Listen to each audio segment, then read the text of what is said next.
نحمد و نصلی علی رسول الکریم اما بعد فاعوذ باللہ من الشیطان الرجیم بسم اللہ الرحمن الرحیم۔ ہم قرآن کریم کی مختصر تفسیر کر رہے ہیں اور آج ہم آیت نمبر 30 پر پہنچے ہوئے ہیں۔ آج ہمارا لیسن نمبر 4 ہے۔ تو میں آگے بڑھنے سے آج کے سبق پر چلنے سے پہلے تھوڑا سا میں پچھلے سبق کا تھوڑا سے میں بات کرنا چاہ رہی ہوں کہ پیچھے اللہ سبحانہ تعالیٰ نے ہمیں بہت سی چیزیں سمجھائی جو بہت ہی اہم باتیں ہیں۔ پہلے اللہ تعالیٰ نے ہمیں بتایا کہ اللہ ہمارا رب ہے، سورہ فاتحہ میں بتایا، پھر ہدایت مانگنے کی دعا سکھائی، پھر ہمیں اس سورہ بقرہ کے شروع میں بتایا کہ یہ کتاب ہے جس سے ہدایت ملے گی، لیکن پھر اللہ تعالیٰ نے 3 طرح کے مختلف لوگوں کے مختلف رویے بتائے کہ کن لوگوں کو اس قرآن تو ہدایت کی بک ہے، لیکن کن لوگوں کو اس سے زیادہ فائدہ ہوگا، کون ہدایت یافتہ ہوں گے، تو اس کے بارے میں اللہ تعالیٰ نے مختلف رویے ہمیں بتا دیے۔ متقین ہے، کافر ہے یا منافق ہے، جو لوگ شک میں رہ کر تھوڑے دنیا پسند ہے، کبھی دنیا کی طرف جھک جاتے ہیں، کبھی وہ اللہ کے دین کی طرف چلتے ہیں، یعنی کہ آسان دین چاہتے ہیں، تو اپنی خواہش کے مطابق دین چاہتے ہیں۔ تو یہ ساری چیزیں اللہ تعالیٰ نے ہمیں بتا دی اور ان لوگوں کے سب کے انجام بھی بتا دیے، ٹھیک ہے۔ پھر اللہ تعالیٰ نے ہمیں ایک بات بتائی کہ اللہ سبحانہ تعالیٰ جو ہے وہ قرآن میں مثالیں بیان کرتا ہے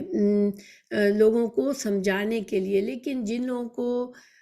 کہ پہلے سے دماغ میں ایک آئیڈیا ہے جس پر وہ جمے ہوئے ہیں کہ انہوں نے فیصلہ کر لیا ہے کہ ہم کو اس قرآن کو نہیں ماننا، کیونکہ اگر ہم مانیں گے تو پھر ہمیں اپنی زندگی بدلنی پڑے گی، ہم جس اپنی خواہش کی زندگی ہم رہنا چاہتے ہیں اور ہمیں اپنی خواہشات پر پھر کنٹرول کرنا پڑے گا، ہمیں اللہ کی حدود کا خیال رکھنا پڑے گا۔ اگر ہم قرآن پڑھ کے ہم علم حاصل کریں گے اور اللہ کی حدود پر چلنے کے خود کو پابند پھر ہمیں بنانا پڑے گا، تو ایسے لوگوں کا رویہ اللہ نے ہمیں پہلے ہی بتا دیا کہ ان کا رویہ کیا ہوتا ہے کہ وہ قرآن میں تنقید کرنے کے لیے چیزیں ڈھونڈتے ہیں۔ تو ان کی ایک مثال دی کہ وہ کہتے ہیں کہ قرآن اگر اتنی عظیم کتاب ہے اللہ کی طرف سے، تو اس میں ایسی چھوٹی حقیر چیزوں کی، مچھر مکھی وغیرہ کا ذکر کیوں آتا ہے؟ تو اللہ سبحانہ تعالیٰ نے اس میں بھی 2 رویے بتا دیے کہ جو ایمان والے ہیں، جو ایمان لانا چاہتے ہیں، جو اللہ پر بھروسہ رکھتے ہیں، وہ اللہ کو اپنا رب مانتے ہیں، وہ تو جانتے ہیں کہ اللہ تعالیٰ اگر ہمارا رب ہے تو وہ جو کچھ بھی اس قرآن میں فرمائے گا وہ ہمارے فائدے کے لیے ہے۔ تو اگر ہمیں کچھ سمجھ نہیں آ رہا تو اس میں وہ اپنی عقل کو یا اپنے کم علمی کو اس کی وجہ سمجھتے ہوئے وہ اور زیادہ علم حاصل کرنے کی کوشش کریں گے، لیکن ان کا ایمان ہوتا ہے کہ نہیں، یہ جو کچھ بھی ہے وہ حق ہے، اللہ کی طرف سے ہے۔ لیکن جو لوگ ایمان لانا نہیں چاہتے، جو قرآن کو پوری طرح سے قرآن پر عمل کرنا نہیں چاہتے، تو وہ پھر کیا کرتے ہیں کہ قرآن میں تنقید کرنے کی چیزیں ڈھونڈتے ہیں، قرآن پر اعتراضات کرتے ہیں۔ تو وہاں پر اللہ تعالیٰ نے ہمیں کچھ نشانیاں بتائیں، کچھ صفات بتائی کہ یہ ایسے لوگ کون سے لوگ ہیں۔ تو اللہ تعالیٰ نے بتایا وہ فاسق لوگ ہیں۔ فاسق کیا ہوتے ہیں وہ بھی ہم نے بات کی کہ فاسق جو ہوتے ہیں اللہ کی حدود سے نکل جانے والے کو فاسق کہتے ہیں۔ فسقہ کسی حد سے نکل جانا، آگے بڑھ جانا۔ تو اب اللہ کی حدود کے اندر جو لوگ نہیں رہنا چاہتے وہ پھر قرآن میں اعتراض کرتے ہیں، کیونکہ قرآن میں اللہ کی حدیں بیان کی گئی ہیں، ہمیں کیا کرنا ہے کیا نہیں کرنا وہ سمجھایا گیا ہے۔ تو پھر جو صفات اللہ تعالیٰ نے فاسق کی بیان کی وہ سمجھنے والی ہیں کہ اللہ تعالیٰ نے کیا فرمایا کہ وہ عہد کو توڑتے ہیں۔ نمبر 1 صفت ان کی کیا بتائی تھی کہ یہ عہد کا پاس نہیں کرتے۔ تو عہد میں ہم نے یہ جانا تھا کہ بندوں سے کیے ہوئے عہد بھی توڑ دیتے ہیں اور اللہ سے کیے ہوئے عہد بھی توڑ دیتے ہیں۔ تو اللہ سے کیے ہوئے عہد کے ہمیں 3 باتیں ہم نے سیکھی۔ ایک تو یہ کہ وہ اللہ لا الہ الا اللہ سے جو انبیاء کرام سے جب ایمان کا ہم اقرار کرتے، انبیاء کرام پر، رسول اللہ صلی اللہ علیہ وسلم کو ہم نے رسول مان لیا، لا الہ الا اللہ محمد الرسول اللہ کی شہادت دے دی، تو پھر وہ ایک وعدہ ہے کہ اب ہم اللہ کو اپنا رب مانیں گے اور اللہ تعالیٰ کی تمام احکامات کی قدر کریں گے، اس پر عمل کرنے کی پوری کوشش کریں گے، ٹھیک ہے۔ لیکن جب ہم ایسی پوری کوشش نہیں کرتے ہیں اور اللہ کے بتائی ہوئی باتوں پر عمل کرنا ہمیں مشکل لگتا ہے، تو ہم بہانے کر کے اور اس کام سے ہم ہٹتے ہیں، تو پھر گویا یہ کہ جب ہم اللہ کی نافرمانی کے کام کر بیٹھتے ہیں تو ہم فاسقوں میں شامل ہو جاتے ہیں کہ ہم نے اللہ کی حدوں کو توڑا۔ تو فاسق کے کئی درجے ہوتے ہیں، ایک گناہ چھوٹا بھی گناہ ہوتا ہے جو اللہ جانتے بوجھتے انسان کرتا ہے تو وہ فاسق کا عمل کر رہا ہوتا ہے، لیکن پھر جب وہ اگر اللہ سے مغفرت اور معافی طلب کر لیتا ہے تو وہ پھر سے ایک مومن بن جاتا ہے۔ ایک اور وعدہ بھی ہے جو ہمیں سمجھنا ہے، جو اللہ تعالیٰ نے سورہ اعراف 172 میں جس کا ذکر فرمایا، وَإِذْ أَخَذَ رَبُّكَ مِن بَنِي آدَمَ مِن ظُهُورِهِمْ، کہ جب اللہ تعالیٰ نے، جب آپ کے رب نے اولاد آدم کی پشت سے ان کی اولاد کو نکالا اور ان سے انہی کے متعلق اقرار لیا کہ کیا میں تمہارا رب نہیں ہوں؟ سب نے جواب دیا کیوں نہیں،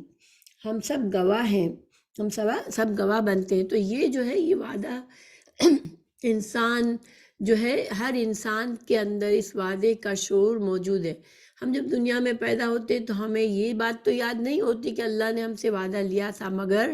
ہمیں اس کا اثر ہم پر ہوتا ہے۔ ہر بچہ فطرت پر پیدا ہوتا ہے، یہ اللہ تعالیٰ، یہ حدیث سے ہمیں پتہ چلتا ہے کہ ہر بچہ اللہ کا فرما بردار ہوتا ہے، وہ اس وعدے پر قائم ہوتا ہے کہ وہ اپنے رب کو رب جانتا ہے۔ لیکن پھر ہم اس وعدے کی خلاف ورزی کر بیٹھتے ہیں۔ جو لوگ فاسق بننا چاہتے ہیں، جن کے دلوں میں، جن کی نیت میں خرابی ہے، وہ جو اپنی خواہش کے ساتھ مطابق رہنا چاہتے ہیں اس دنیا میں، اللہ کی حدود پر نہیں چلنا چاہتے، تو پھر وہ کیا کرتے ہیں، اس وعدے کو کبھی یاد نہیں آتا، ان کو وہ وعدہ کبھی یاد نہیں آتا، اور وہ دنیا میں اپنی خواہشات کے پیچھے چلنے پڑ جاتے ہیں۔ لیکن جن کی فطرت مست نہیں ہوتی، جو اچھی فطرت کے لوگ ہوتے ہیں، قلب سلیم رکھتے ہیں، ان کو وہ وعدہ یاد آ جاتا ہے، ان کو فوراً سمجھ آ جاتی ہے کہ میرا رب اللہ ہی ہے، اور پھر وہ اپنی کوشش کر کے اللہ کا پورا فرما بردار بننے کی کوشش کرتا ہے اور دین کے احکامات کے مطابق زندگی گزارتا ہے۔ تو یہ تھوڑا سا ہمیں سمجھنا تھا کہ دنیا میں دو طرح کے لوگ ہیں، ایک اللہ کی حدود کو توڑنا چاہتے ہیں، اور ایک اللہ کی حدوں میں رہ کر جو اللہ تعالیٰ نے ہمیں جن مقاصد کے لیے پیدا کیا ہے وہ اس کو حاصل کرنا چاہتے ہیں۔ اب اگلی آیات سے ہمیں پورا مقصد حیات پتہ چلے گا، کیونکہ ہمیں اپنا مقصد حیات سمجھنا ضروری ہے کہ اللہ نے ہمیں کیوں پیدا کیا، ہم انسان کی تخلیق کا کیا مقصد تھا، کہاں سے شروع ہوئی اور کیسے ہوئی۔ تو یہ اس کے لیے اللہ تعالیٰ اب ایک اور ہمیں واقعہ بتائیں گے، اور اس واقعہ کو سمجھنے کے بعد ہمیں یہ جو ہمارا جو فطرت کا وعدہ ہے جو اللہ سے ہم نے کیا ہے، ہم اللہ کو رب ماننے کا، اس سے انشاءاللہ ہمارا کنیکشن بھی مل جائے گا۔ تو اللہ تعالیٰ نے فرمایا، آیت نمبر 30 سے آج کا سبق ہے، اعوذ باللہ من الشیطان الرجیم، بسم اللہ الرحمن الرحیم۔ وَإِذْ قَالَ رَبُّكَ لِلْمَلَائِكَةِ إِنِّي جَاعِلٌ فِي الْأَرْضِ خَلِيفَةً قَالُوا وَتَجْعَلُ فِيهَا مَن يُفْسِدُ فِيهَا وَيَسْفِكُ الدِّمَاءَ وَنَحْنُ نُسَبِّحُ بِحَمْدِكَ وَنُقَدِّسُ لَكَ قَالَ إِنِّي أَعْلَمُ مَا لَا تَعْلَمُونَ۔ اور جب تیرے رب نے فرشتوں سے کہا کہ میں زمین میں خلیفہ بنانے والا ہوں، تو انہوں نے کہا ایسے شخص کو کیوں پیدا کرتا ہے جو زمین میں فساد کرے اور خون بہائے، اور ہم تیری تسبیح اور حمد اور پاکیزگی بیان کرنے والے ہیں۔ اللہ تعالیٰ نے فرمایا جو میں جانتا ہوں تم نہیں جانتے۔ اب اس آیت کو سمجھتے ہیں ہم، یہ اہم آیت ہے، اللہ تعالیٰ نے انسان کی تخلیق سے پہلے، حضرت آدم علیہ السلام پہلے انسان ہیں، ان کی تخلیق اللہ تعالیٰ نے جنت میں فرمائی، اور اس تخلیق سے پہلے اللہ تعالیٰ نے فرشتوں کو بتایا کہ میں تخلیق کرنے والا ہوں، اس نئی مخلوق کی تخلیق شروع کرنے والا ہوں۔ اچھا، فرشتے کون ہوتے ہیں؟ فرشتے جو ہوتے ہیں وہ نوری مخلوق ہے اللہ تعالیٰ کی، ان کو بھی سمجھ اور عقل ہوتی ہے، ٹھیک ہے۔ اللہ تعالیٰ نے عقل اور سمجھ رکھنے والی تین طرح کی مخلوق بنائی ہے۔ ایک فرشتے ہیں جو کہ نور سے بنے ہوئے ہیں،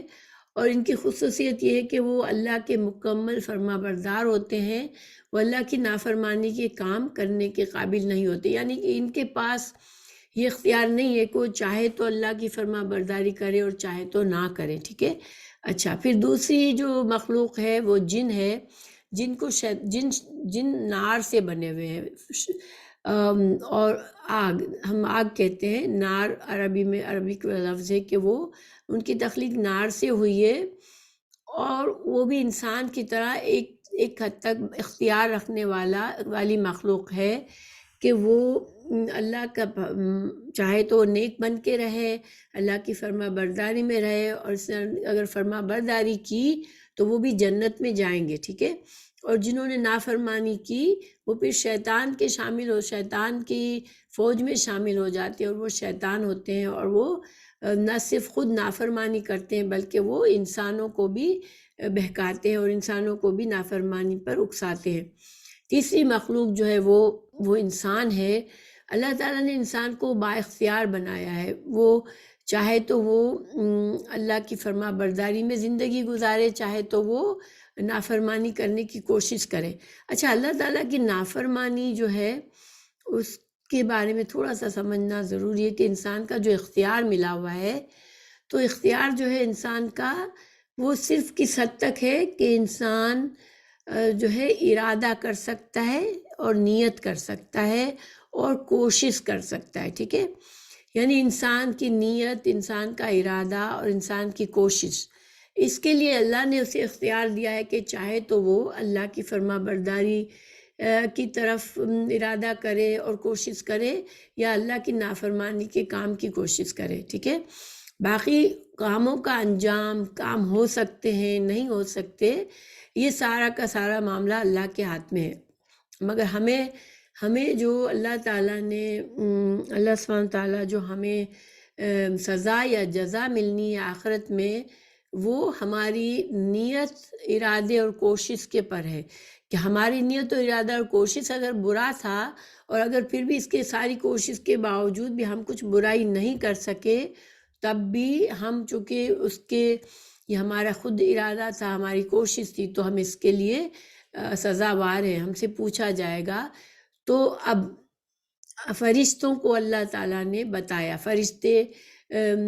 فرشتوں کو بتانے کے بہت سے حکمتیں ہو سکتی ہیں، کیونکہ فرشتے جو ہے وہ انسان کی زندگی میں بہت زیادہ ان کا عمل دخل ہوتا ہے، کیونکہ اللہ تعالیٰ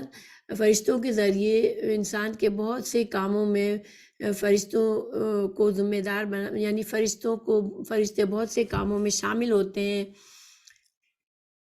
اور وحی لے کر بھی فرشتے آتے ہیں۔ اللہ تعالیٰ کی طرف سے جو وحی آتی ہے، وہ رسولوں پر جو وحی آتی ہے وہ بھی فرشتوں کے ذریعے آتی ہے، اور پھر فرشتے انسانوں کے اعمال بھی لکھتے ہیں، اللہ کے فضل سے، اللہ کے حکم سے وہ انسانوں کی حفاظت بھی کرتے ہیں، اور پھر انسانوں کی جب روح قبض ہونا ہوتی ہے تو اس کی ملک الموت بھی فرشتے ہوتے ہیں، اور وہ بھی انسان کی روحوں کو نکال کر لے جاتے ہیں۔ پھر انسان کے اعمال جو ہوتے ہیں، صبح شام کے اعمال اللہ تعالیٰ کے دربار میں پیش کرنے والے بھی فرشتے ہی ہیں۔ تو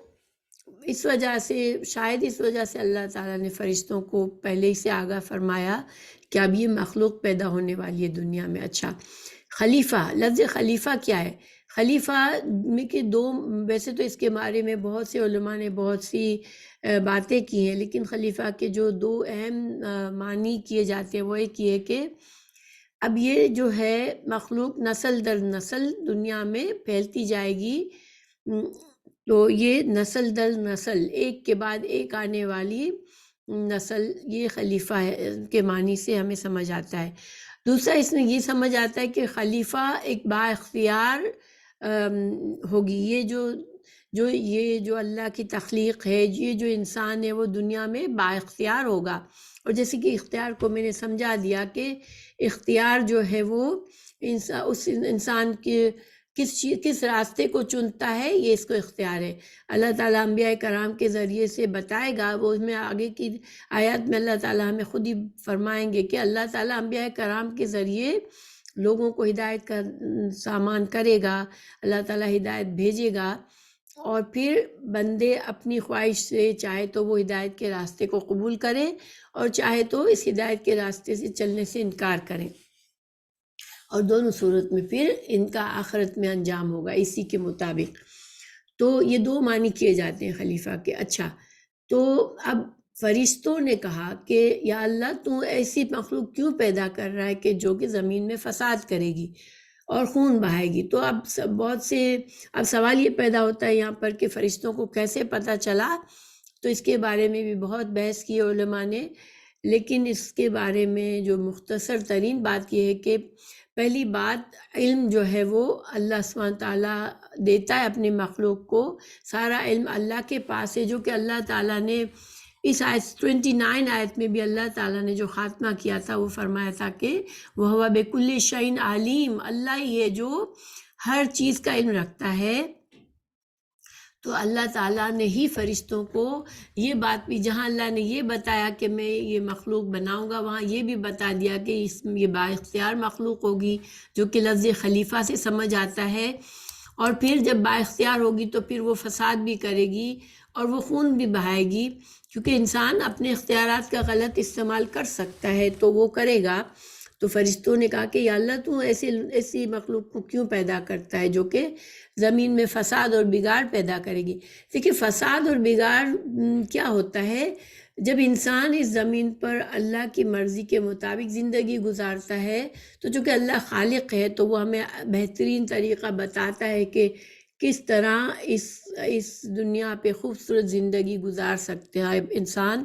کس طرح سے وہ ایک پاکیزہ زندگی گزار سکتا ہے۔ لیکن جب انسان اپنے اللہ کے دیے ہوئے اس اختیار کو غلط استعمال کر کے اپنی منمانی کرتا ہے، اللہ کی باتوں کو قبول نہیں کرتا، تو پھر بگاڑ پیدا ہوگا زمین میں، اور جب بگاڑ پیدا ہوتا ہے تو پھر ایک دوسرے کے حق تلفی بھی کی جاتی ہے انسانوں کی، اور انسان اپنے مقاصد کے لیے دوسروں کو نقصان بھی پہنچاتا ہے، یہاں تک کہ خون بھی بہاتا ہے۔ تو فرشتوں نے جب یہ کہا اور یہ کہا کہ یا اللہ ہم تو تیری تسبیح کرتے ہیں، ہم حمد اور پاکیزگی کے بیان کرتے ہیں، وہ فرشتوں کو یہ بات سمجھنی تھی کہ جب ہم اللہ کے مکمل عبادت گزار ہیں، ہم اللہ کے مکمل فرما بردار ہیں، اور ہم ہر لمحہ اللہ کی تسبیح کرتے ہیں، حمد کرتے ہیں، اللہ کی پاکیزگی بیان کرتے ہیں، اللہ تعالیٰ ہمیں جو فرماتا ہے ہم کرتے ہیں، تو پھر اللہ تعالیٰ اس نئی مخلوق کو، ایسی مخلوق کو کیوں پیدا فرما رہے ہیں جو کہ اللہ تعالیٰ کی ہر بات ماننے کے لیے تیار نہیں ہوگی؟ تو اللہ تعالیٰ نے فرمایا اور میں جانتا ہوں تم نہیں جانتے ہو۔ اللہ تعالیٰ نے فرشتوں کو اس وقت کیا جواب دیا کہ مجھے اس کی حکمت پتہ ہے کہ میں اس مخلوق کو کیوں پیدا کر رہا ہوں۔ تو علماء نے یہاں بات کی کہ اللہ تعالیٰ یہ بتانا چاہ رہے تھے کہ اس مخلوق میں جو لوگ نافرمانی کریں گے، اللہ کی نہیں بات مانیں گے، اس اختیار کا غلط استعمال کریں گے، تو وہ تو بے شک فساد کریں گے دنیا میں، لیکن اللہ تعالیٰ کے بندے ایسے بھی ہوں گے جو اس اختیار کا غلط استعمال نہیں کریں گے، اور اللہ اپنی خواہشات، اپنے فیصلوں کو اللہ کے فیصلوں کے آگے جھکا دیں گے مکمل طور پر، اور پھر وہ دنیا میں اتنے عظیم کام کریں گے۔ اس میں انبیاء کرام ہوں گے، اس میں صالحین ہوں گے، اس میں شہداء ہوں گے، اس میں ایسے نیک لوگ ہوں گے جو اللہ کی فرما برداری کے دائرے میں رہ کر دنیا میں بہت سا اصلاح کا کام کریں گے۔ تو یہ اب آگے اللہ تعالیٰ نے جب یہ مکالمہ پورا ہوا تو اللہ تعالیٰ نے پھر ہمیں بتایا کہ اللہ تعالیٰ نے علم آدم الاسماء کلہا ثم عرضهم علی الملائکۃ فقال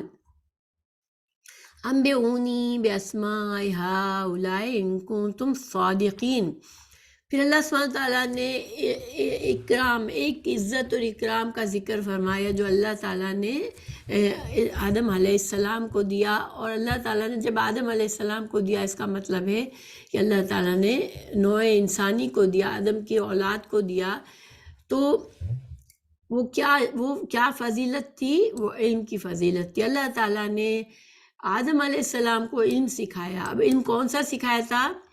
اسماء کلہا، یعنی زمین پر. اب اللہ تعالیٰ نے ہمیں پہلے بتا دیا نا اگلی آیت میں کہ زمین میں اللہ خلیفہ بنائے گا، ایک با اختیار مخلوق بنائے گا. تو اس با اختیار مخلوق کو اللہ تعالیٰ نے زمین میں جو کچھ خزانے رکھے، جو کچھ اللہ نے زمین میں بنایا انسانوں کے فائدے کی چیزوں کو، جو کہ ہمیں پیچھے اللہ تعالیٰ نے بتا دیا کہ اللہ تعالیٰ نے زمین میں جو کچھ بنایا تمہارے لیے بنایا. تو اللہ تعالیٰ نے بے شمار فائدے جو اس دنیا میں رکھے ہیں، جو چیزیں بنائی ہیں جس کے ذریعے انسان اپنی زندگی کا سامان کرے گا، تو وہ ساری چیزوں کے نام اللہ تعالیٰ نے آدم علیہ السلام کو بتا دیے تاکہ وہ زندگی. دیکھیں دنیا کی زندگی میں تو انسان کو جنت کی طرح نہیں ہے نا. دنیا کی زندگی میں تو انسانوں کو اب خود جب آدم علیہ السلام جب دنیا میں پہنچیں گے تو اس وقت تو نہیں تھے، لیکن جب آدم علیہ السلام دنیا میں اتارے جائیں گے تو پھر وہاں پر تو ان کو اپنے غذا کا بندوبست کرنا پڑے گا، اپنے رہنے کا، اپنے گھر کی چھت بنانی پڑے گی، یعنی دنیا میں کے وسائل استعمال کر کے اپنے آپ کو بسانا ہوگا. تو اس کے لیے اللہ تعالیٰ نے دنیا کی چیزوں کا علم سکھا دیا. تو اسماء جو ہے ناموں کو، سب نام سے یہاں پر علماء نے کہا کہ صرف نام نہیں بلکہ اللہ تعالیٰ نے جو دنیا کی چیزوں میں فائدے رکھے ہیں، کس چیز میں کیا فائدہ ہے بندوں کا، کس چیز کو کس طرح استعمال کرنا، یہ علم بھی حضرت آدم علیہ السلام کو سکھا دیا. تو گویا کہ جو دنیا کی زندگی کا علم ہے اس کے سارے سیڈ، یعنی جب بیج ہوتے ہیں جو، وہ سارے حضرت آدم علیہ السلام کے اندر القاء کر دیے گئے. اور جو کچھ پھر بعد میں آدم کی اولاد دنیا میں جو علم سیکھتی ہے، جتنی محنت کوئی انسان کرتا ہے اتنا علم سیکھتا ہے، اور پھر اسی طرح سے وہ دنیا کے فائدوں کو سمیٹ سکتا ہے، یا دنیا میں خود بھی فائدے اٹھاتا ہے اور بہت سے علم سے انسانوں کو، دوسرے انسانوں کو بھی فائدے دیتا ہے. جیسے مثال کے طور پر ایک ڈاکٹر ہے، ایک انجینئر ہے، ایک کسی لوہار ہے، کوئی بھی چیز ہے، کسی بھی ٹریڈ میں انسان زندگی کے لیے اپنے لیے اپناتا ہے، اس کو علم چاہیے ہوتا ہے. تو ہر علم کا کہ جو بیج تھے وہ حضرت آدم علیہ السلام کے اندر ڈال دیے گئے. حضرت داؤد علیہ السلام کے بارے میں بھی اللہ تعالیٰ نے قرآن میں فرمایا کہ اللہ تعالیٰ نے ان کو لوہے کے استعمال سکھایا. تو گویا کہ اللہ تعالیٰ ہی ہے جو کہ ہماری دنیا کے علم کا بھی، جو ہمیں جو بھی دنیا کا علم بھی سکھاتا ہے وہ اللہ ہی سکھاتا ہے. ٹھیک ہے. اور اس سے پھر ہم یہ بھی سمجھ سکتے ہیں کہ علم جو ہے وہ چاہے دنیا کا ہو چاہے دین کا ہو، اس میں انسانوں کے فائدے ہوتے ہیں علم سیکھنے میں، اور اس میں انسان کی فضیلت ہوتی ہے. اللہ تعالیٰ نے آدم علیہ السلام کو جب علم سکھایا اور ان کو یہ فضیلت دی، تو پھر اس کے بعد فرشتوں کا ایک ٹیسٹ لیا. اللہ تعالیٰ نے فرشتوں کو آزمایا، ان سے کہا کہ اب تم ان چیزوں کے نام بتاؤ. اب دیکھو اللہ تعالیٰ نے یہاں یہ بھی فرمایا کہ اگر تم سچے ہو، یعنی تم اگر اپنے اس دعوے میں سچے ہو کہ یہ مخلوق صرف جو ہے وہ شر کے کام کرے گی،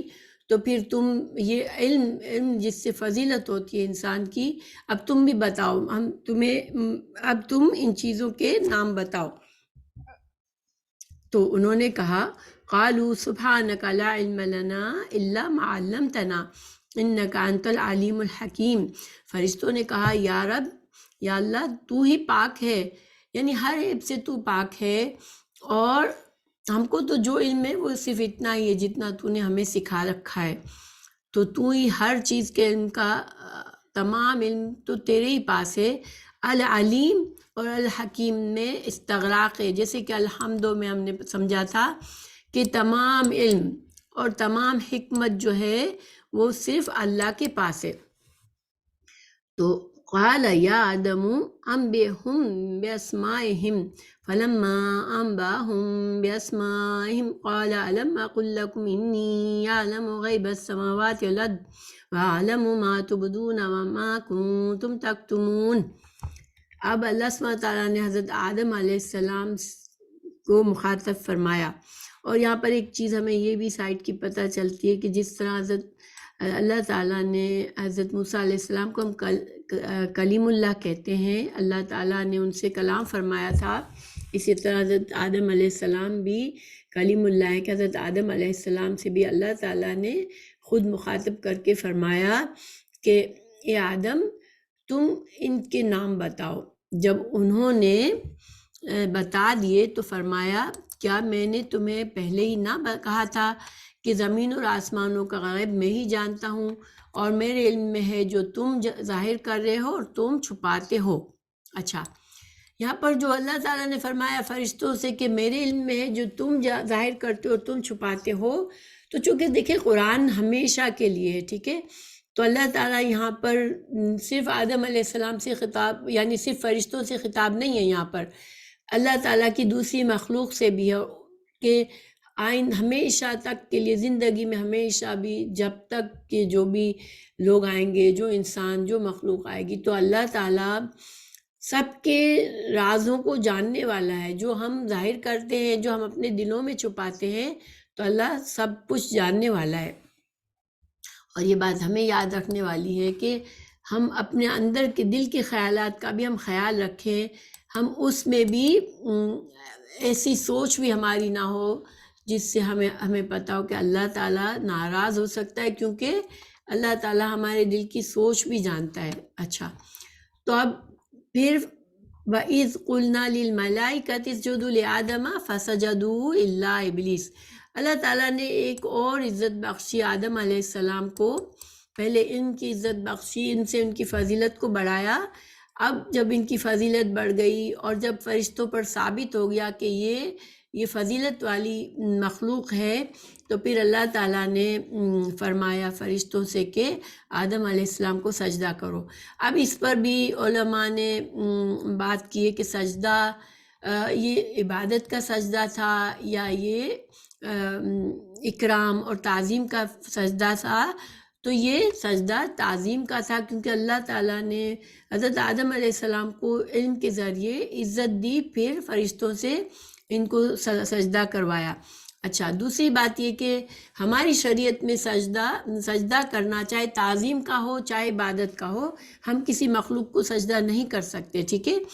چونکہ یہاں پر خود اللہ سبحانہ تعالیٰ ہی فرما رہے تھے کہ سجدہ کرو، تو فرشتوں کے لیے یہ حکم اللہ کا حکم سمجھ کر ان کو ماننا ضروری تھا، اور فرشتوں نے فوراً مان لیا. فا جو ہے نا فسجدو، تو فا میں فوراً کا معنی ہوتا ہے، یعنی ایک کام کہا، ایک کام ان سے کہا گیا اور انہوں نے فوراً وقت ضائع کیے بغیر فوراً سجدہ کر لیا، اللہ تعالیٰ کے حکم کو مان لیا. مگر ابلیس کے سوائے سب نے مان لیا. اب ابلیس کون تھا؟ تو ابلیس جو ہے وہ جن تھا، اور اس کے بارے میں کہا جاتا ہے کہ یہ اتنا عبادت گزار جن تھا کہ اس کو بڑا مقام حاصل ہو گیا، اور اللہ تعالیٰ نے اس کو عزت دی اور وہ فرشتوں کے ساتھ رہتا تھا. کیونکہ جن جو مخلوق ہے وہ آسمانوں پر بھی جا سکتی ہے، تو یہ فرشتوں میں بستا تھا. اور جب اللہ تعالیٰ نے حکم فرمایا تھا حضرت آدم علیہ السلام کو سجدہ کرنے کے لیے، تو ابلیس بھی موجود تھا وہاں پر، تو اس نے انکار کر دیا. اب انکار کیوں کیا؟ تو دیکھیں فرشتوں میں تو جیسے کہ میں نے بتایا کہ وہ اللہ کی مکمل فرما بردار مخلوق ہے، ان کے اندر یہ اختیار نہیں ہے کہ وہ اللہ کی نافرمانی کرے. مگر چونکہ ابلیس جن جو ہے وہ اس کی بناوٹ، اس کی تخلیق آگ سے ہوئی تھی، نار سے ہوئی تھی، تو اس میں انسانوں کی طرح اس کے اندر بھی یہ اختیار تھا کہ وہ اللہ تعالیٰ کے احکامات کو مانتا ہے یا نہیں مانتا. تو اب اس نے منع فرما دیا، اس نے منع کر دیا. کیوں منع کر دیا؟ یہ حسد اور تکبر میں، کہ اب میں ابھی تک اتنا بڑا تھا، میں فرشتوں میں رہتا تھا، اب اللہ تعالیٰ نے اس نئی مخلوق کو جس کو مٹی سے بنایا ہے، اب وہ تو مٹی سے بنی ہوئی ہے، مجھ سے تو کمتر ہے، میں تو آگ سے بنا ہوا ہوں. اور پھر اللہ تعالیٰ نے اس کو اتنی عظمت دے دی کہ فرشتوں سے بھی اسے سجدہ کروا لیا، اور مجھے بھی حکم دے دیا کہ میں بھی سجدہ کروں. تو اس کے اندر حسد آ گیا، اس کے اندر تکبر آ گیا، اور اس نے انکار کر دیا. تو جب اس نے اللہ تعالیٰ کے حکم سے انکار کیا، ماننے سے انکار کیا، تو پھر اللہ تعالیٰ نے فرمایا وَاسْتَكْبَرَ وَكَانَ مِنَ الْكَافِرِينَ۔ اللہ تعالیٰ فرما رہے ہیں کہ اس نے تکبر میں ہمارے حکم کی کو نہیں مانا، تو پھر کیا ہوا کہ وہ بڑا درجہ جو اس کو حاصل تھا، فرشتوں میں رہتا تھا، وہاں سے گر کے وہ کافروں میں شامل ہو گیا۔ تو دیکھیں ایک لمحے میں تکبر کا کتنا بڑا نقصان ہوا ابلیس کو، کہ وہ کہاں تو بڑا عبادت گزار اور بڑے اعلیٰ درجے کا مخلوق کے ساتھ تھا، اور کہاں وہ کافروں میں شامل ہو گیا۔ پھر وَقُلْنَا يَا آدَمُ اسْكُنْ أَنْتَ وَزَوْجُكَ الْجَنَّةَ وَكُلَا مِنْهَا رَغَدًا حَيْثُ شِئْتُمَا وَلَا تَقْرَبَا هَٰذِهِ الشَّجَرَةَ فَتَكُونَا مِنَ الظَّالِمِينَ۔ ہم نے آدم سے کہا کہ اے آدم، تم اور تمہاری بیوی جنت میں رہو۔ تو یہاں پر اب اللہ تعالیٰ حضرت آدم علیہ السلام کو ایک اور فضیلت دے رہے ہیں، ایک اور اکرام فرما رہے ہیں ان پر، ان کو ایک اور نعمت دے رہے ہیں کہ اب ان کو جنت میں رہنے کے لیے حکم دے دیا۔ لیکن صرف حضرت آدم علیہ السلام کو نہیں بلکہ ان کی بیوی کا بھی اب ذکر آ گیا۔ یہ حضرت آدم علیہ السلام اور حضرت حوا علیہ السلام دونوں جو ہے ان کو جنت میں رکھا گیا، ٹھیک ہے۔ اچھا، پھر جہاں کہیں سے کھاؤ، اللہ تعالیٰ نے فرمایا کہ تم دونوں، اب یہ اس میں بھی تثنیہ ہے، اللہ تعالیٰ نے دونوں سے فرمایا کہ تم جہاں کہیں چاہو با فراغت کھاؤ۔ پورے جنت کی نعمتیں کھول کے رکھ دی اللہ تعالیٰ نے حضرت آدم اور حضرت حوا علیہ السلام کے لیے۔ اور یہ جو ہے نا، میں دو کا ترجمہ کیسے کر رہی ہوں، شئتما، تم دونوں، ٹھیک ہے، وکلا، یہ بھی، یہ سب تثنیہ، یعنی تم دونوں ہر، یہ یہاں پر دونوں کو حکم دیا جا رہا ہے ہر بات میں کہ تم دونوں جہاں سے چاہو کھاؤ، مگر کیا ہے کہ اس درخت کے قریب نہ جانا۔ اللہ تعالیٰ نے اب یہاں پر ایک امتحان اور ایک آزمائش کا بندوبست کر دیا حضرت آدم علیہ السلام اور حضرت حوا علیہ السلام کے لیے کہ جو کچھ بھی کھاؤ تمہیں پوری اجازت ہے، مگر بس اس درخت کے قریب نہ جانا۔ اب اس کے بارے میں کہ کون سی چیز کا درخت تھا، کیا تھا، یہ ہمیں ضروری نہیں ہے جاننا، بس ہمیں یہ سمجھنا کافی ہے کہ اللہ تعالیٰ نے ایک آزمائش رکھی حضرت آدم علیہ السلام، حضرت حوا علیہ السلام کے لیے۔ جس طرح دیکھیں، اگر ہم سوچیں، پیچھے میں نے پڑھا تھا کہ اللہ تعالیٰ نے فرمایا کہ اس زمین پر ہر چیز تمہارے لیے بنائی ہے، تو میں نے بتایا تھا کہ اللہ تعالیٰ نے زمین پر بھی ہمارے لیے سارا کچھ ہمارے لیے، یعنی کہ مباح اور حلال ہے ہمارے لیے، مگر حرام کیا ہے، صرف تھوڑی سی چیزیں جو کہ قرآن اور حدیث میں بتا دی، اور وہی ہماری آزمائش ہے، وہی انسان کی آزمائش ہے کہ وہ اللہ کے حلال اور حرام کی حدوں کا خیال رکھتا ہے یا نہیں۔ تو یہی آزمائش حضرت آدم اور حضرت حوا علیہ السلام کو بھی اس سے گزارا گیا کہ اللہ تعالیٰ نے یہ سب کچھ حلال کیا ہے تمہارے لیے، پورا جنت حلال ہے، صرف یہ ایک درخت تمہارے لیے حرام ہے، ٹھیک ہے۔ اور اگر تم نے پھر اللہ کی حد سے آگے گزر گئے اور تم نے اس درخت سے فائدہ اٹھایا، تو پھر کیا ہوگا کہ تم ظالم بن جاؤ گے، تم اپنے اوپر ظلم کرو گے۔ تم ظالم جب انسان ہوتا ہے تو یہ ظلم، اس کا جب اللہ کی نافرمانی میں ظالم بنتا ہے تو وہ اپنے اوپر ظلم کر رہا ہوتا ہے، کیونکہ اللہ سبحانہ تعالیٰ تو ہر کسی مخلوق کے محتاجی اللہ کو نہیں ہے، تو اللہ تعالیٰ تو بے نیاز ہے۔ جب انسان اللہ کے نافرمانی کرتا ہے تو وہ اصل میں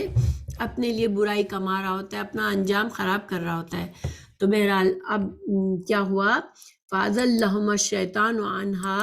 فَأَخْرَجَهُمَا مِمَّا كَانَ فِيهِ وَقُلْنَا اهْبِطُوا بَعْضُكُمْ لِبَعْضٍ عَدُوٌّ وَلَكُمْ فِي الْأَرْضِ مُسْتَقَرٌّ وَمَتَاعٌ إِلَىٰ حِينٍ۔ جب آدم اور حوا علیہ السلام نے اللہ تعالیٰ کی اس امتحان میں ناکام ہو گئے، انہوں نے درخت سے کھا لیا، اللہ نے جس کام کو حرام کہا تھا اس کا ارتکاب ہو گیا اب ان سے، تو اب ان کو اللہ تعالیٰ نے کیا فرمایا کہ تم اب نکل جاؤ، اتر جاؤ یہاں سے، یعنی جنت سے اب ان کو نکالا گیا۔ اچھا، شیطان نے، یہاں پر ہمیں یہ پتہ چلتا ہے کہ شیطان نے ان کو بہکایا، وسوسے ڈالے۔ تو اب یہاں سے یہ ایک چیز ہمارے لیے پتہ چلتی ہے کہ ازل سے، جب سے انسان کی تخلیق ہوئی ہے، شیطان انسان کا دشمن ہے، کیونکہ وہ انسان کے لیے حسد کر کے اللہ کی نافرمانی کر بیٹھا، تو پھر اس کی وجہ سے وہ اپنے بڑے مقام سے گر گیا، تو اس کی وجہ سے یہ اس دن سے انسانوں کا دشمن ہے۔ اس نے وسوسے ڈالے اور ان کو بہکایا۔ یہاں پر وضاحت نہیں ہے کہ کس طرح سے بہکایا، مگر انہوں نے ایک بات، اس نے شیطان نے یہ کہی تھی کہ تم ہمیشہ اس جنت میں رہو گے، اگر تم یہ کھا لو گے تو تم کو ہمیشہ کی زندگی مل جائے گی، تم ہمیشہ کے لیے جنت میں رہو گے۔ اور آدم اور حوا علیہ السلام بھول گئے، اور پھر اللہ تعالیٰ نے ان کو زمین پر اترنے کے لیے کہہ دیا، ٹھیک ہے، وَاهْبِطُوا بَعْضُكُمْ لِبَعْضٍ عَدُوٌّ، اور یہ بھی بتا دیا کہ تمہارے درمیان دشمنی، تم ایک دوسرے کے دشمن رہو گے۔ تو یہاں پر دشمنی میں آدم علیہ السلام اور شیطان ایک دوسرے کے دشمن ہو سکتے ہیں، ٹھیک ہے، اور انسانوں میں بھی دشمنی کا عنصر پایا جائے گا زمین پر، کیونکہ زمین پر انسان ہمیشہ اللہ کا فرما بردار بن کر نہیں رہتا، تو پھر فساد کرتا ہے اور آپس میں دشمنی پیدا کرتا ہے۔ تو اب اللہ تعالیٰ نے فرمایا کہ اب اس دنیا میں تمہارے لیے کچھ وقت کے لیے فائدے اٹھانا ہے۔ اس دنیا میں اللہ تعالیٰ نے جو انسانوں کے لیے فائدوں کی چیزیں رکھ لیے، اب ان کو استعمال کرنا ہے اور وقتی طور پر دنیا کی زندگی میں رہنا ہے۔ اچھا، یہاں پر ایک بات سمجھنے کی ضرورت ہے کہ دیکھیے، اللہ تعالیٰ نے شروع میں ہی بتا دیا تھا کہ اس مخلوق کو میں دنیا میں خلیفہ بناؤں گا، ٹھیک ہے، تو گویا کہ انسان کا جو تخلیق کا مقصد تھا وہ یہی تھا کہ وہ پہلے اس دنیا میں رہے گا، اور اس دنیا میں اس کی آزمائشیں ہوگی، اور اس آزمائش میں وہ یا تو کامیاب ہو کے جنت میں دوبارہ چلا جائے گا، جو کہ اصل گھر ہے مومنوں کا، ٹھیک ہے، اور اگر ناکام رہا دنیا میں، اس نے اللہ کی نافرمانی کر کے کافر بن کے دنیا سے رخصت ہوا، تو پھر وہ جنت میں نہیں جا سکے گا، یعنی کہ اپنے اصل گھر سے محروم رہ جائے گا۔ اس پیاری جنت میں جو اللہ نے اپنی رحمت ہے، اللہ کی رحمت ہے، اللہ نے انسانوں کے لیے بنائی ہے، اس میں وہ نہیں جا سکے گا اور وہ جہنم میں جائے گا۔ لیکن یہاں پر ایک چیز کی تردید ہوتی ہے، جو یہودی جو عیسائی لوگ سمجھتے ہیں اور یہ کہتے ہیں کہ اللہ تعالیٰ نے بطور سزا آدم علیہ السلام کو زمین پر اتارا تھا، اور اب اس سزا، اس گناہ کا جو اثر ہے وہ ہر بچے پر ہوتا ہے جب وہ پیدا ہوتا ہے، آدم کی اولاد، کیونکہ آدم علیہ السلام نے ایک گناہ کیا، تو آدم علیہ السلام کے گناہ کا اثر جو ہے وہ اس سے بچہ پیدا ہوتا ہے، تو اس پر اس کا اثر ہوتا ہے، پھر وہ اس کو بیپتائز کرتے ہیں، اس کو اس گناہ سے آزاد کرتے ہیں۔ لیکن ہمیں یہاں پر پتہ چلتا ہے کہ اللہ تعالیٰ نے زمین ہی کے لیے بنایا تھا، اور یہ آزمائش ایک رکھی تھی۔ اللہ تعالیٰ شاید ہمیں، دیکھیں انسانوں کو بھی تو آدم علیہ السلام کے ہمارے لیے نمونہ بھی ہے، کہ ایک ہمیں نمونہ بنا کر بتا دیا اللہ تعالیٰ نے کہ جنت تم لوگوں کا گھر ہے اصل میں، لیکن تم اگر پھسل جاؤ گے، شیطان تمہارا دشمن ہے، وہ اگر تمہیں پھسلا دے گا، جیسے کہ وہ آدم علیہ السلام کو اور حوا علیہ السلام کو پھسلانے میں کامیاب ہوا، تو پھر تم اپنے اس گھر میں لوٹ کر نہیں جا سکو گے۔ تو اب یہ ہمیں مزید وضاحت اس کی میں کروں گی آگے۔ تو بہرحال اللہ تعالیٰ نے دنیا میں کہا کہ مختصر ایک تھوڑے وقفے کے لیے تمہارا فائدہ ہے، یعنی دنیا کی زندگی مختصر ہے۔ پھر فَتَلَقَّىٰ آدَمُ مِن رَّبِّهِ كَلِمَاتٍ فَتَابَ عَلَيْهِ إِنَّهُ هُوَ التَّوَّابُ الرَّحِيمُ۔ حضرت آدم علیہ السلام نے اپنے رب سے چند باتیں سیکھ لیں، اور اللہ تعالیٰ نے ان کی توبہ قبول فرمائی، اور بے شک وہی توبہ قبول کرنے والا اور رحم فرمانے والا ہے۔ دیکھیں یہاں پر ہمیں حضرت آدم علیہ السلام کی فطرت کو سمجھنا ہے کہ ان کی فطرت میں خرابی نہیں تھی، بس وہ بھول گئے اور شیطان کے بہکانے میں آ گئے، کیونکہ فوراً جیسے ہی انہوں نے گناہ کیا، ان سے گناہ سرزد ہوا، اللہ کی نافرمانی ہو گئی، تو فوراً سے انہوں نے اللہ کی طرف رجوع کیا۔ اللہ تعالیٰ نے انہیں کچھ کلمات، یعنی کچھ مغفرت کی دعائیں سکھائیں، اور پھر اللہ تعالیٰ نے ان دعاؤں کو قبول فرما کے حضرت آدم علیہ السلام پر رحمت فرمائی اپنی، اور ان کو معاف فرما دیا۔ تو گویا یہاں بھی یہ ثابت ہوتا ہے کہ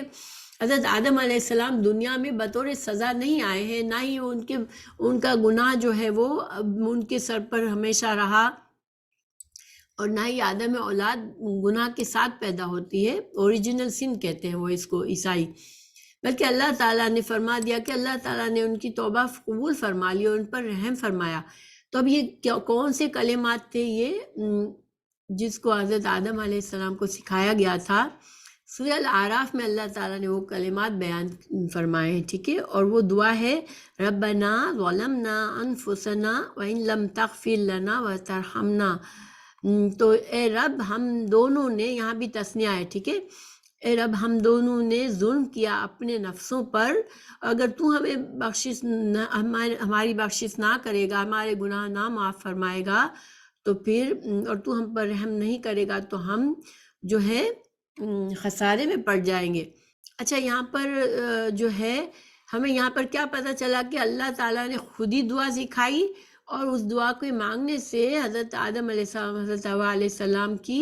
بخشش ہو گئی، ٹھیک ہے؟ ان کا وہ گناہ معاف فرما دیا اللہ تعالیٰ نے۔ تو لیکن ایک جھوٹی روایت، موضوع روایت کا سہارا لیتے ہیں لوگ، اور وہ کہتے ہیں کہ حضرت آدم علیہ السلام نے عرش پر لا الہ الا اللہ محمد رسول اللہ لکھا ہوا دیکھا اور محمد رسول اللہ صلی اللہ علیہ وسلم کے وسیلے سے دعا مانگی تو اللہ تعالیٰ نے انہیں معاف فرما دیا، مگر یہ کوئی حدیث نہیں ہے، یہ ایک بے سند روایت ہے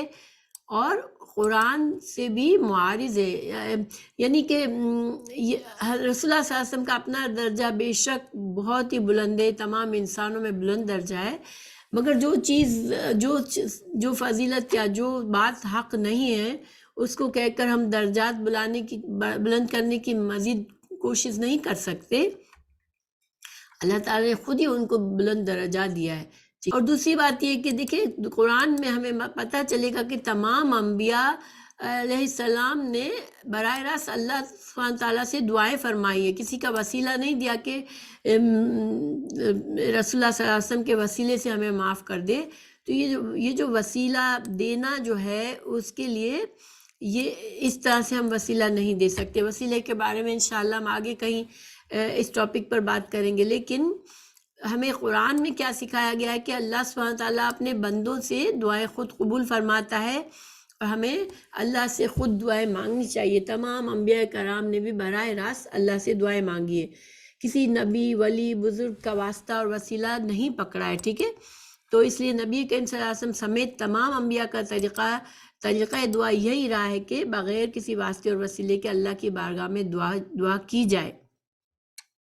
اور یہ اگر ہم یہ نہیں مانتے نا کہ اللہ تعالیٰ سے ہر بندہ براہ راست، یہ کتنی بڑی، دیکھیں ہمارے لیے کتنی بڑی نعمت ہے کہ جب دل اداس ہوا، جب اللہ کو یاد آئی، ہم نے فوراً اللہ سے دعا کر لی، اللہ سے فوراً، جیسے ایک طرح سے بندہ بات کرتا ہے اللہ سے، کے سامنے اپنے دل کی بات رکھ دیتا ہے، تو یہ تو بہت بڑی نعمت ہے۔ ہم اس کو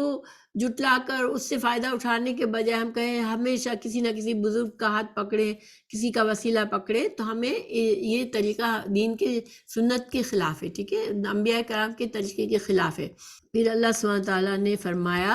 قُلْ نَهْبِطُوا مِنْهَا جَمِيعًا فَإِمَّا يَأْتِيَنَّكُمْ منی ہدن فمن تبع ہدایا فلا خوف علیہم ولا ہم یحزنون۔ اللہ تعالیٰ نے مزید فرمایا کہ ہم نے کہا تم سب یہاں سے چلے جاؤ، جب کبھی تمہارے پاس میری ہدایت پہنچے تو اس کی تابعداری کرنے والوں پر کوئی خوف و غم نہیں ہوگا۔ دیکھیں یہ ہے ہماری زندگی کا مقصد۔ اللہ تعالیٰ نے ہمیں زندگی زمین پر اتارا، اللہ تعالیٰ نے حضرت آدم حضرت حوا علیہ السلام کو، شیطان کو پہلے ہی دھتکار دیا تھا اللہ تعالیٰ نے جب اس نے نافرمانی کی۔ اب اللہ تعالیٰ نے یہاں پر ایک ہمارے کام کی بات بتا دی کہ ہمیں اب کامیاب ہو کے دوبارہ جنت میں جانے کی کوشش کرنا، یہی ہمارا مقصد حیات ہے کہ ہم دنیا کی زندگی میں اس آزمائش کی زندگی ہے، اس میں ہم آزمائشوں سے اپنے آپ کو سرخرو کریں، اس میں ہم اللہ کی مدد چاہیں، اللہ کے دین سے علم حاصل کر کے اسی طریقے سے ہم زندگی گزارے جیسے ہمیں قرآن و حدیث میں ہمیں بتایا گیا ہے، اور اللہ تعالیٰ کو ہم راضی کر کے جب ہم دنیا سے جائیں گے تو پھر ہمیں کوئی خوف یا غم نہیں ہوگا۔ تو دیکھیے خوف اور غم جو ہے نا، یہاں پر یہ خوف اور غم دنیا میں تو ہر جگہ خوف اور غم ہوتا ہے، ہر انسان کے لیے خوف اور غم ہوتا ہے، کیونکہ کبھی ہمارے لیے مستقبل کی پریشانیاں اور فکریں ہوتی ہیں، اور کبھی ہمیں ماضی میں غلط فیصلوں کرنے سے جو کچھ ہمیں نقصان ہوا ہوتا ہے اس کا غم ہوتا ہے۔ کوئی انسان، ہم یہ نہیں کہہ سکتے اس کو کسی قسم کا کوئی غم نہیں دنیا میں ملتا ہے یا کسی قسم کا خوف نہیں ہوتا۔ تو اب یہ خوف اور غم نہیں ہوگا سے مطلب کیا ہوا کہ جنت میں دوبارہ چلے جائیں گے وہ لوگ، جو جنت ایک ایسی جگہ ہے جہاں پر کوئی خوف و غم نہیں ہے، انسان کے لیے ہمیشہ کی خوشیوں والی زندگی ہے، ٹھیک ہے۔ تو یہاں پر یہی ہمارا زندگی کا مقصد بتا دیا گیا یہاں پر، اور پھر اللہ تعالیٰ نے بتایا وَالَّذِينَ كَفَرُوا وَكَذَّبُوا بِآيَاتِنَا أُولَٰئِكَ أَصْحَابُ النَّارِ هُمْ فِيهَا خَالِدُونَ، اور جو انکار کر کے ہماری آیتوں کو جھٹلائیں اور وہ جہنمی اور ہمیشہ اسی میں رہیں گے۔ تو اللہ تعالیٰ نے بتا دیا کہ جو لوگ شیطان کے راستے پر چلیں گے اور جو لوگ جو اللہ تعالیٰ کے انبیاء کرام کے ذریعے اللہ تعالیٰ علم بھیجے گا ہمیں، تو پھر اس کو جھٹلائیں گے اور پھر وہ اپنی منمانی کریں گے دنیا میں، اللہ سے کفر کریں گے، تو پھر وہ جنت میں نہیں جائیں گے، وہ پھر جہنم میں جائیں گے اور وہ پھر ہمیشہ وہاں رہیں گے۔ تو یہ ان دو آیات میں ہمیں پورا فارمولا پتہ چل گیا ہماری زندگی کا، ہماری مقصد حیات، ہماری کامیابی کس چیز میں اور ہماری ناکامی کس چیز میں ہے۔ آخر میں ہمیں یہ یاد رکھنے کی ضرورت ہے اس واقعے میں جو سبق ہے ہمارے لیے، کہ اس دنیا کی زندگی یہ آزمائش کی زندگی ہے، ٹھیک ہے۔ یہاں پر ہمیں اللہ تعالیٰ نے جو علم ہمیں جس علم کو حضرت آدم علیہ السلام کو سکھایا، یعنی کہ دنیا میں زندگی کا گزارنے کا علم، وہ تو ہمیں ملتا رہے گا، کیونکہ وہ اس کے سیڈز ہمارے اندر ہیں، اور انسان دنیا میں ظاہر ہے اس کو پتہ ہے کہ اس کو اپنی زندگی بنانی ہے دنیا کی ضرورتیں پوری کرنے کے لیے، تو وہ کوشش کر کے اس علم کو مزید سیکھے گا اور دنیا میں کچھ نہ کچھ بنے گا، اور دنیا میں اپنی زندگی کو، اپنے رہائش کو، اپنے گھر کو، اپنے اولاد کو، اپنے خاندان کو، ان سب چیزوں سے وہ اس کا واسطہ پڑے گا۔ لیکن اس کے ساتھ ساتھ اس ایک دشمن ہے، شیطان ہے۔ تو اب دنیا میں ہمارے لیے فارمولا کیا ہے کہ ہم جو دنیا کی زندگی ہے اس میں نمبر 1 علم حاصل کریں، قرآن کا علم جو کہ انبیاء کرام کے ذریعے سے آئے گا، قرآن و حدیث کا علم جو اللہ تعالیٰ نے رسول اللہ صلی اللہ علیہ وسلم کے ذریعے سے ہمیں پہنچا دیا۔ دنیا کا علم ہم حاصل کرنا ضروری ہے ہمارے لیے، تاکہ ہم دنیا میں ایک اچھی زندگی بنا سکیں اپنے لیے، اور پھر ہم قرآن اور حدیث میں بتائے ہوئے جو بھی احکامات ہیں، جو یہ کرو یہ نہ کرو، حلال کیا ہے حرام کیا ہے، ان کی پابندی کا خیال رکھتے ہوئے ہم اچھی پاکیزہ زندگی گزاریں گے، تو پھر ہم اپنی ہمیشہ کی زندگی، ہماری زندگی کامیاب ہوگی، ہماری زندگی کا مقصد ہمیں حاصل ہو جائے گا، اور ہم اس طرح سے دنیا سے رخصت ہوں گے کہ اللہ ہم سے راضی ہو، تو ہم جنت میں ہماری اپنی اصل گھر میں پہنچ جائیں گے انشاءاللہ۔ اللہ تعالی ہم سب کو جنت فردوس میں جگہ دے، آمین۔